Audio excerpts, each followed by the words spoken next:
राजनगर विधानसभा की ललपुर पंचायत में शंकर प्रताप सिंह पूर्व विधायक एवं सिद्धार्थ शंकर बुंदेला पूर्व जनपद अध्यक्ष के नेतृत्व में दशहरा मिलन समारोह रखा गया, जिसमें राजनगर क्षेत्र की आसपास के लोग उपस्थित हुए। वास्तव में यदि देखा जाए तो इस क्षेत्र में दशहरा मिलन की परंपरा को माननीय मुन्ना राजा ने शुरू की थी, तब से लेकर आज तक इस परंपरा का बराबर निर्वाह किया जा रहा है। किसानों को जल्द ही आपदा राशि दिलाई जाए। शंकर प्रताप सिंह सरकार में भ्रष्टाचार चरम शिखर पर बढ़ गया है और भ्रष्टाचार शिष्टाचार में बदल गया। भाजपा वरिष्ठ नेता खुलेआम बालू माफिया प्रशासन की नाक के नीचे कालाबाजारी कर रहे हैं, फिर भी प्रशासन मूकदर्शक बना हुआ है। पुलिस प्रशासन का तो यह हाल है कि आम आदमी की रिपोर्टें नहीं लिखी जाती। इसी तारतम्य महतो ने भी अपने विचार रखे और लोगों पर हो रहे अत्याचारों एवं बढ़ते हुए भ्रष्टाचार के बारे में सरकार और प्रशासन को जिम्मेदार ठहराया। सभी लोगों ने माननीय मुन्ना राजा से इस अन्याय के खिलाफ आवाज उठाने के लिए कहा और सभी ने कहा कि हम आपके साथ कंधे से कंधा मिलाकर चलने के लिए तैयार हैं। जहां भी हमारी और इस क्षेत्र की जनता की जरूरत होगी, हम आंदोलन करेंगे। युवाओं ने भी भैया सिद्धार्थ शंकर बुंदेला के साथ कंधे से कंधा मिलाकर चलने की बात कही।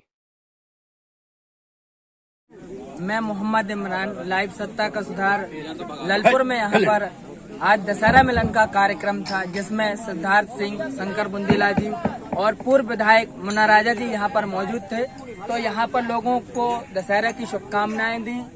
तो इस मौके पर क्या कहना चाहते हैं, हमारे साथ मौजूद हैं। थोड़ा सा दशहरा मिलन का आज कार्यक्रम था, तो इसके लिए आप क्या कहना चाहते हैं? बस हम लोग तो यही संदेश देने आए थे। दशहरा मिलन तो ये है कि सामाजिक कार्यक्रम है, लेकिन राजनीतिक बातें ज़्यादा होती नहीं है। लेकिन अब माहौल आजकल ऐसा है कि कुछ हमारे क्षेत्र में ऐसे नेता घुस आए हैं जो बेचारा आदमी राजनीति में पढ़ना नहीं चाह रहा, उसको भी मजबूर किया जा रहा है कि तुम पढ़ो, नहीं पढ़ो तो हम तुम्हारे पीछे पढ़ेंगे।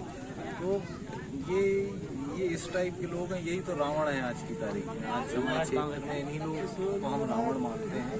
और यहाँ पे बैठ के लोगों से चर्चा हुई कि रामायण के समय रावण का वध किया था, अच्छाई में बुराई तो विजय पाई थी। तो लोगों को यही संदेश दिया था कि भाई अब समझें हमारे बीच में कौन रावण है। तो कहते हैं कि हमारे खून पे काम हो रहा है और ऐसा है वैसा है।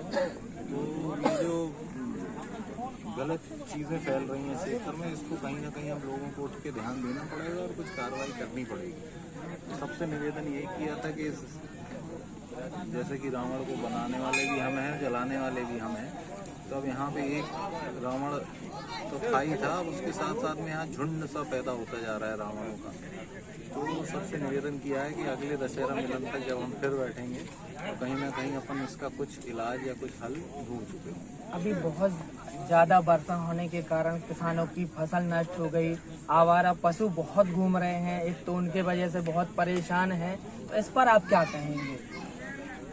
अब ये परेशानी तो बहुत समय से चल रही है। जो मौसम ने धोखा दिया है किसानों को, इसके लिए तो देखिए सीधा सीधा बनता है सरकार की जिम्मेदारी है कि सर्वे कराएं और मुआवजा दें। लेकिन वो देखो होना नहीं है। होना इसलिए नहीं है क्योंकि पैसा बचा है कम, चुनाव में टाइम है कम। तो या तो उस पैसे से वो मुआवजा दे दें और या उस पैसे से बड़ी बड़ी अपनी होर्डिंगें लगवा लें क्षेत्र में प्रचार के लिए। तो हमारे ख्याल से उनको क्या करना है अपने को पता है। कल खजुराहो सांसद विष्णु शर्मा जी यहाँ पर आए हुए थे, लेकिन किसान के मुद्दे पर उन्होंने एक शब्द में भी नहीं कहा, केवल मूर्ति का लोकार्पण करके गए हैं। इसके बारे में थोड़ा सा कुछ। तो अब इसमें समझने वाली बात तो बड़ी सीधी सीधी है ना कि किसान की बात क्यों करेंगे। किसान के बारे में, किसान से अगर थोड़ी भी चिंता होती किसान की, तो ये जो क्षेत्र भर में ड्रामे चल रहे हैं, ये मूर्ति हटाई, ये मूर्ति लगाई, ये सब जो चल रहा है, इसका कुछ अर्थ नहीं है।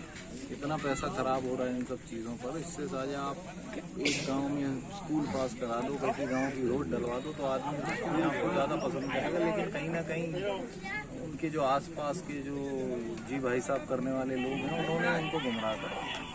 तो 2023 में जो विधानसभा का चुनाव आने वाला है, तो क्या ये दशहरा मिलन उसी के कार्यक्रम में रखा गया है? क्या जो उसमें हम आपको प्रत्याशी के रूप में देख सकते हैं क्या? ये देखिए, ये आप अगले साल के दशहरा मिलन में पूछो तो ज्यादा सही रहेगा। जी है ना। वो अगला दशहरा मिलन चुनाव के पहले ही है, ये आखिरी तो है नहीं। तो आप अगले में पूछो तो ज्यादा सही रहेगा। जी। तो ये थे हमारे साथ सिद्धार्थ सिंह बुंदेला जी।